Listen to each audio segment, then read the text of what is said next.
What if I told you the world's most powerful sport was once illegal? Why does one game make billions stop everything at the same time? How did a simple ball turn into a global obsession? And who really controls the game behind the scenes?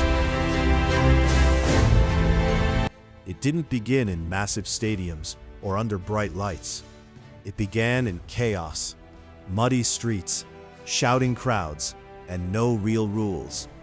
No referees, no boundaries, just people chasing something they didn't fully understand, yet couldn't live without. Back then, football wasn't a sport.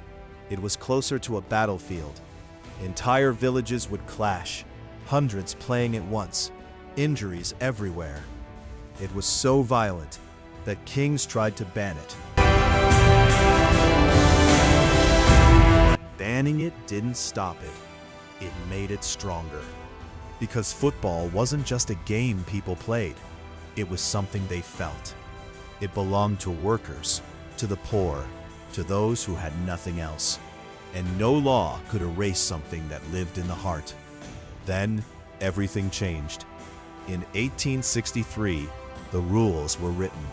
For the first time, chaos turned into structure. The game had a shape, a system, a future. And that's when it began to spread. Factories, schools, narrow streets, football moved everywhere. It didn't need expensive equipment.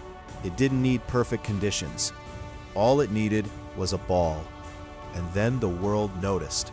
From Europe to South America, from Africa to Asia, different cultures, different languages, different lives, yet the same game. Simple, universal, powerful. But the real turning point came with one idea: a global stage. A tournament where nations didn't just compete. They fought for pride, for identity, for history. The World Cup changed everything.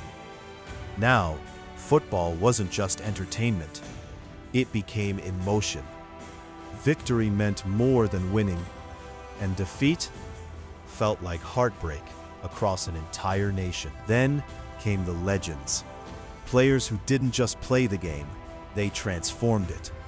Moments of magic, goals that felt impossible, memories that refused to fade. And just when it couldn't get bigger, technology took it further. Television brought football into every home. Now billions could watch the same moment at the same time. One goal could unite the world in seconds. Football became more than a sport. It became a global heartbeat. Today, it stands at the center of everything: business, culture, identity, passion. Clubs worth billions, fans who give everything. A game that controls emotions like nothing else. But strip it all away, and it's still the same at its core.